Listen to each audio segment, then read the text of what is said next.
So the next step, we've done a recording. We like it. We think it sounds great. We're ready to send it off to Mr. Wilson or Mr. Ford. The next best thing to do, or next thing we need to do, is to email the recordings. Now, the important thing, and this can get a little tricky, is to follow these steps very carefully. So I go up to share and I click on share. And the thing is, it's going to share to your iTunes.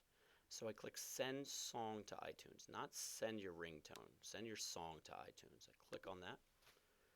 Now, right now, it's already saved as that name. It will usually come up as a different name the first time you do it.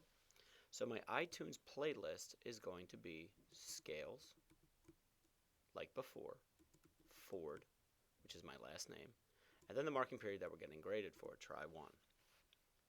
I always make sure that right here it says MP3 encoder. It's so much easier for us to hear it if it's an MP3. We can hear it on multiple different files.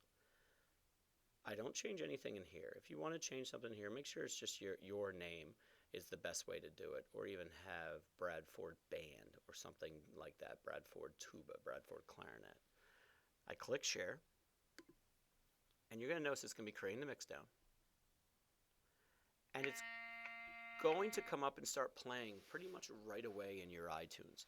You right now have a folder, and you're going to notice that this is going to be in here. The best thing to do at this point is, and what I'm going to do to make this so you can see it a little easier is, I'm going to minimize my GarageBand page so you can see what I'm going to do. Right now it's open in my iTunes. And if you don't remember where your iTunes is and you accidentally click out, the iTunes is right at the bottom. It's got the little eighth notes on the bottom.